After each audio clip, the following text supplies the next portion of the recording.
Hi everyone, আবারও একটা নতুন ভিডিওতে সবাইকে এত এত ভালোবাসা। আশা করি সবাই খুব খুব ভালো আছেন। আমিও কিন্তু বেশ ভালো আছি। আর আজকে আকাশে ওয়েদার কিন্তু পুরো মেঘলা, মানে কি ভোর থেকে বৃষ্টি হচ্ছে।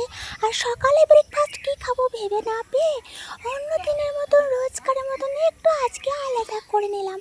অন্যদিন ব্রেকফাস্টে ব্যানানা দিয়ে খাই, আর আজকে ব্রেকফাস্টটা আমি ম্যাঙ্গো দিয়ে খেলাম। তো ম্যাঙ্গো দিয়ে ব্রেকফাস্ট খেতে কাদের ভালো লাগে কমেন্ট করে জানাতে ভুলবেন। আর শুধু ম্যাঙ্গো নয়, ম্যাঙ্গোর সাথে আছে ওটস। হ্যাঁ, আজকে ওটস আর ম্যাঙ্গো দিয়ে আমি রেসিপিটি তৈরি করছি।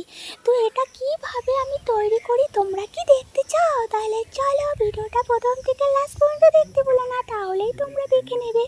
আর আজকে একদম কিন্তু আমি ওটসটা একটু অন্যরকমভাবে তৈরি করছি। রেগুলার যেটা করি, ব্যানানা দিয়ে দিই ওটসের মধ্যে, বেশ তারপরে একটু দুধ দিয়ে দিই, আর ওখানে মধ্যে একটু কিশমিশ কিংবা কাজু বাদাম দিয়ে দিই, তারপরে কিন্তু আমি টুকটুক করে খেয়ে নিই। আজকে কিন্তু সেইগুলো তো দিয়ে নিই, আজকে একটু আলাদা দিচ্ছি। আর আলাদা করে খাওয়ার মজাই কিন্তু আলাদা। আর এই এখন সিজনে কিন্তু ম্যাঙ্গো পাওয়া যাচ্ছে খুব। কিছুদিন পর ম্যাঙ্গোটা কমে আসবে, তখন কিন্তু আর পাওয়া যাবে না। আর ব্যানানা তো সারা বছর থাকে। ব্যানানা দিয়ে ওটস খেতে যারা যারা ভালোবাসে তাদের জন্য বলবে ভীষণই ভালো, কিন্তু আমি ব্যানানা দিয়ে পছন্দ করি না, তবুও কিন্তু খেতে হয়, কি বলবো। আর এখন যখন ম্যাঙ্গোটা পেয়েছি তাহলে ম্যাঙ্গো দিয়ে ওটসটা বানিয়ে নিই। এই ভেবেই ম্যাঙ্গো দিয়ে এই কদিন ধরে খাওয়া হলো। আর ম্যাঙ্গো দিয়ে খেতে এত ভালো লাগছে যে ব্যানানা দিয়ে খাওয়াই ভুলে গেছি। তো চলো আমি এবার দেখিয়ে দিই রেসিপিটি। তো আমার এখনো খাওয়াই শেষ হয়নি। আজকে অনেকটাই ওটস তৈরি করা হয়ে গেছে, আর আমি কিছুটা খাবার বাকিটা কিন্তু মাকে দিয়ে দেবো। তো আমি এত খেতে পারবো না, ওই জন্য আমি সকালে তো চা বিস্কিট কিচ্ছু খাই না। ওই জন্য সকালে ঘুম থেকে উঠে একটু ব্রাশ করে নিয়ে কিন্তু আমি ওটসটা খেতে শুরু করছি।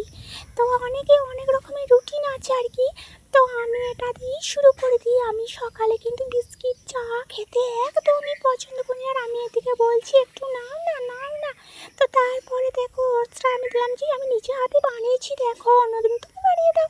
তো মা বললো বেশ দিয়ে দিয়ে দে, তো এখনই খেয়ে নেবো, ওখানে পরে একটু খাবো, কারণ এখন মার একটু সকালে চা খেয়েছে, ওই জন্য বলছে। যাই হোক, তো আমি একটু খেয়ে নিলাম। আমার খুব গরম গরম খেতে কিন্তু এটা হেভি লাগে। আর একটু যদি ঠান্ডা করে চুরি দাও একদমই ভালো লাগবে না। এটা কিন্তু বাচ্চা থেকে বয়স্ক সবাই খেতে পারে, বাচ্চারা খেতে ভীষণই পছন্দ করে এই ওটসটা। আর বয়স্করা তো আরও অনায়াসে ভালো লাগবে খেতে। আর যাই হোক, আমি কিন্তু এখন আর কথা বলবো না, আস্তে আস্তে আমি খেয়ে নেবো। আর খেতেও কিন্তু সেই টেস্টি হয়েছে, আমি সেটাই বলছি। এতটা আমি খেতেই পারলাম না, যাই হোক অর্ধেক খেয়ে নিলাম, তারপর আবার দেখা যাবে। তো চলো প্রথমে ওটসটার বোতলটা আমি বের করে নিয়েছি।